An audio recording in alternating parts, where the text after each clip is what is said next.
শিলাবৃষ্টিতে চাষে ব্যাপক ক্ষতির আশঙ্কা। চিন্তায় পড়েছেন বাঁকুড়ার জয়পুর আর কোতুলপুরের কৃষকরা।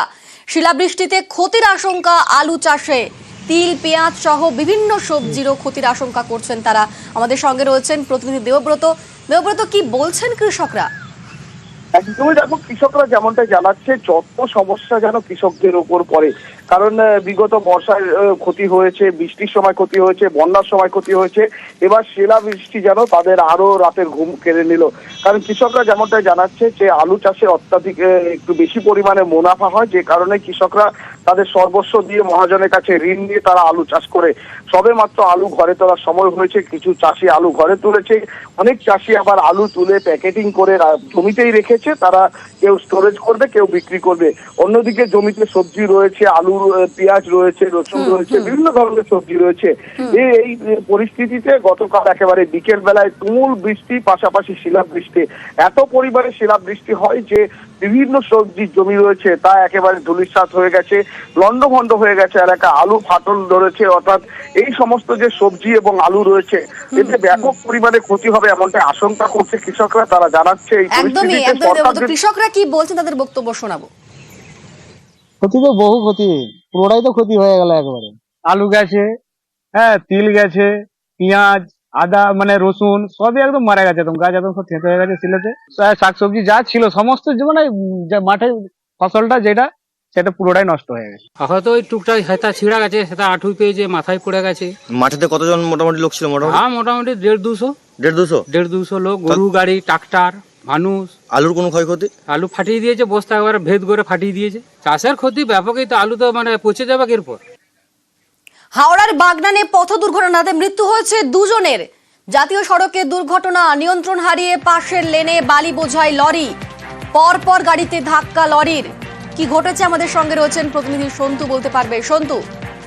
দেখো, যেটা জানা যাচ্ছে বালিগঞ্জ ভারত সেবা সংঘের একটি মহারাজের সেবকদের গাড়ি কিন্তু তারা যে ভারত সেবা সংঘ থেকে কিন্তু মহিষাদলের উদ্দেশ্যে যাওয়ার সময় কিন্তু আনুমানিক ভোর 6টা নাগাদ বাগনার লাইবাড়ি হয়ে 16 নম্বর জাতীয় সড়কে নিয়ন্ত্রণ হারিয়ে 407 গাড়ি, সেই গাড়িটি কিন্তু পাশের লেনে চলে যায় এবং সেই গাড়িতে কিন্তু পরপর বাড়ির লরি ও একটি প্রাইভেট গাড়ি ধাক্কা মারে। ঘটনাস্থলেই কিন্তু এক মহারাজ ও সেবকের মৃত্যু হচ্ছে বলে জানা যাচ্ছে এবং 5 জন কিন্তু আশঙ্কাজনক অবস্থায় তার কিন্তু চিকিৎসা চলছে উলুবেড়িয়া শরৎচন্দ্র মেডিকেল কলেজ হাসপাতালে, যেটা পুলিশ সূত্রের খবর। এই ভারত সেবা সংঘের যে গাড়িটি 407 গাড়ি, সেটাই কিন্তু প্রথমে নিয়ন্ত্রণ হারিয়ে পাশের লেনে চলে যায়, ফলে এই দুর্ঘটনা বলে জানা যাচ্ছে। বেশ, ধন্যবাদ সন্তু। বালিগঞ্জ ভারত সেবাশ্রম সংঘের হেড অফিস থেকে স্বামীজিরা এবং কর্মীরা মহিষাদল আশ্রমে যাচ্ছিল বাসন্তী পুজো উপলক্ষে অ্যাডভান্স প্রস্তুতি নিতে। আচ্ছা, তা প্রতিমধ্যে লাইব্রেরি মোড়ের আগেই এই দুর্ঘটনা ঘটে যায়। আচ্ছা। কল থাকলেও মেলে না জল, জানেন কোথায়? ঝাড়গ্রামের বিনপুরে জলকষ্টে রীতিমতো ক্ষোভ। 2 বছর ধরে খাবার জলের সংকট, আর তাতেই রীতিমতো ভোগান্তি। জলকষ্টে প্রায় 400 পরিবার। কি অভিযোগ করছেন বাসিন্দারা, শোনাবো। জল আসছে না, আমাদের এদিকে জলের প্রবলেম, রান্না, খাওয়া, ধোয়া, মাজা। ওই যে বাইরের থেকে মাঠে এই যে এখানে যে একটা সাবমার্শাল আছে, সেইখান থেকে ওটা মাঝের মধ্যে খারাপ হয়ে যায়, যখন তখন জন্য হয়। বাড়িতে বাড়িতে দেখছি তো কল বসেছে, এই কলে জল পড়ে না? পড়ে না তো, দিয়েছে শুধু পড়ে না। জল সব নষ্ট তো, আমাদের পাড়ায় কোনো করি নেই। একটা যদিও বসছে গো সাবমার্শাল, ঠিক আছে, হয়েছে গো, সেটা বন্ধ হয়ে গেছে। আর এই যে জলের ট্যাঙ্কি করেছে পিএইচি থেকে, কিন্তু কোনো কল আছে কি? পিএইচডি থেকে কোনো করি নেই তো আমাদের পাড়াতে। আর যে পাশে কল দিয়েছে ওখানে কি জল পড়ে না? না, আমাদেরকে যেতে হয় 3 কিলোমিটার জল আনতে। আমাদের সঙ্গে রয়েছেন প্রতিনিধি রাজু।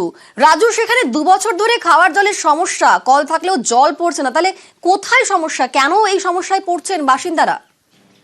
দেখো, মূলত যেটা জেলা পরিষদ জানাচ্ছে যে বারংবার এই জল যে প্রকল্প, মূলত পিএইচির তরফ থেকে এই জল প্রকল্প করা হচ্ছে, সেই জল প্রকল্পতে ঢিলেমি হচ্ছে, আর যার ফলেই ভোগান্তিতে পড়তে হচ্ছে স্থানীয় মানুষজনকে। কারণ 2 বছর ধরে পিএইচি সেখানে জলের জন্য যে জল প্রকল্প তৈরি করেছে এবং বাড়িতে বাড়িতে যে নলকূপ বসিয়েছে, সেই নলকূপগুলোতে জল পড়ছে না, জানিয়ে বারংবার স্থানীয় প্রশাসন এবং জেলা প্রশাসনের কাছে তারা জানিয়েছেন। কিন্তু তা সত্ত্বেও দেখা যাচ্ছে বিনপুরের এই দহিজড়ি এলাকায় প্রায় 500 পরিবার রয়েছে, সেই 500 পরিবার প্রতিনিয়ত জল সংকটে ভুগছে। আর এই গ্রীষ্মের দাবদাহে এই জল সংকট আরো চরমে যাচ্ছে, যার ফলে ক্ষোভ বাড়ছে স্থানীয় মানুষের। কারণ স্থানীয় প্রশাসন বা জেলা প্রশাসনকে বলেও সেই অর্থে কারণ 2 বছর ধরে জলের যে প্রকল্প সেই প্রকল্প রূপায়ণ হয়েছে, কিন্তু এখনো পর্যন্ত জল পৌঁছচ্ছে না। কি জটিল সমস্যা রয়েছে তা নিয়ে বারংবার তারা প্রশাসনকে জানাচ্ছেন। ইতিমধ্যে জেলা প্রশাসনের জেলা সভাধিপতি যিনি রয়েছেন জেলা পরিষদে, তিনি জানিয়েছেন যে একটি জটিলতা রয়েছে, সেখানে যে জল প্রকল্পের জন্য যে পিএইচির লোকেরা কাজ করছে তারা কোথাও ঢিলেমি করছে, সেই বিষয়টি তারা দেখছেন, কিন্তু কবে দেখা হবে। ধন্যবাদ রাজু। আগামী দিনে কিভাবে তাড়াতাড়ি করা যেতে পারে আমরা সেটা প্রশাসনিক লেভেলেও আমরা আলোচনা করেছি। সাধারণ মানুষ যাতে জল ঠিকঠাক ভাবে পায়, আর যেখানে যেখানে এখন তো গরমের দিন চলে আসছে, আমরা চেষ্টা করব যেখানে যেখানে জল নেই আর না হলে ঠিকঠাক ওরা জল পাচ্ছে না, তাহলে সেখানে আমরা ট্যাঙ্কি ব্যবস্থা করে কিভাবে তাদেরকে জল সরবরাহ করতে পারি সেটা আমরা চেষ্টা করব। মুর্শিদাবাদের সীমান্ত এলাকা জলঙ্গির পরাশপুর, 20 বছর পরে এখানকার হাট ফিরল হাটে। বিএসএফ এর নজরদারি সরে গিয়েছে 0 পয়েন্টে, তাই আবার হাট চালু। হাট বসেছে রবিবারে, বসেছিল বুধবারও। মুর্শিদাবাদের ভারত বাংলাদেশ সীমান্তে জলঙ্গি, এখানকার পরাশপুর চরে প্রায় 20 বছর পর হাট ফিরল হাটে। আমাদের 20 বছর আমরা খুব কষ্টের মধ্যে ছিলাম, বা 20 বছর আমাদের চরে ভাঙার পরে আমাদের চরে আসা হয়েছে। আমাদেরকে 3 কিলোমিটার দূরে গিয়ে আমাদেরকে বাজার করে আনতে হতো। গ্রামবাসীরা খুব খুশি, আমাদের এখানে হাটে হয়তো দূরে যেতে হচ্ছে না, আমাদেরকে ভাড়া লাগছে না আমাদের যেতে। ভারত বাংলাদেশ সীমান্তবর্তী এলাকা জলঙ্গির পরাশপুর চর। বছরের পর বছর ধরে এখানে বিএসএফ এর নজরদারি, এর জেরে সপ্তাহে 2 দিনের হাট বন্ধ হয়ে যায়। একাধিক গ্রামের বাসিন্দাদের বাজার করতে যেতে হতো দূরে জলঙ্গির বাজারে। বিএসএফ এর কাছে জমা রাখতে হতো পরিচয়পত্র। গত কয়েক মাস ধরে বাংলাদেশ থেকে ভারতে অনুপ্রবেশ বেড়েছে, তাই পরাশপুর চর থেকে বিএসএফ সরেছে জলঙ্গির আরেক জায়গায়, সীমান্তের আরো কাছে 0 পয়েন্টে। এই কারণেই পরাশপুর চরে ফিরল হাট প্রায় 20 বছর পরে। খুব অল্প সময়ের মধ্যে বিএসএফ আমাদের বাড়ির পূর্ব দিকে মানে 0 ল্যান্ডে এসেছে, সেদিন থেকে আমরা স্বাধীন। তো সেই মতোই আমরা একটা হাট করার চেষ্টা করেছি। আমরা এর আগে ওপারে যেতাম, রায়পাড়া গ্রামে যেতাম হাট করতে, এবার ওখানে যেতে ধরেন প্রায় 3 থেকে 4 কিলোমিটার দূরত্ব রাস্তা, সেটা অতিক্রম করে যাওয়া। তাছাড়া আপনার বিএসএফ এর তো একটা হয়রানি ছিলই, সেটা থেকে মুক্তি পেয়েছি। হ্যাঁ, খুব ভালো আছে হাট, বেশি আমাদের সুবিধা হয়েছে, বেচা কেনা আমার খুব ভালো আছে। মুর্শিদাবাদ থেকে প্রণব বন্দ্যোপাধ্যায়, নিউজ 18 বাংলা। এবার নজর রাখবো বাঁকুড়ার দিকে। বাঁকুড়ায় বিজেপির কোন্দল প্রকাশ্যে, বিষ্ণুপুরে মণ্ডল সভাপতির বিরুদ্ধে প্রকাশ্যে ক্ষোভ। মণ্ডল 4 সভাপতির বিরুদ্ধে প্ল্যাকার্ড নিয়ে বিক্ষোভ। বিষ্ণুপুরে মণ্ডল সভাপতির বিরুদ্ধে ক্ষোভ। মন্ডলকে মানছি না, সভাপতি দূর হটাও। তৃণমূলের সাথে জোটকারী মন্ডল সভাপতিকে মানছি না, মানবো না। সম্মান হানিকারী মন্ডল সভাপতি মানছি না, মানবো না। বিজেপি জিন্দাবাদ। আমাদের সঙ্গে রয়েছেন প্রতিনিধি দেবব্রত। দেবব্রত, অভিযোগ উঠছে যে তৃণমূলের সঙ্গে আঁতাত রয়েছে নাকি, তো এই বিষয়ে বিজেপি নেতৃত্ব তারা কি বলছে?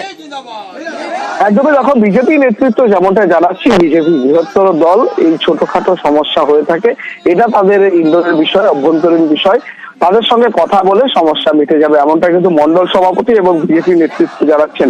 এছাড়াও তারা জানাচ্ছেন যে মন্ডল সভাপতি যাদের নির্বাচন করা হয়েছে তারা এই বছরই প্রথম নির্বাচন প্রক্রিয়ার মধ্য দিয়ে মন্ডল সভাপতি নির্বাচিত হয়েছে, ভোটাভুটির মধ্য দিয়ে।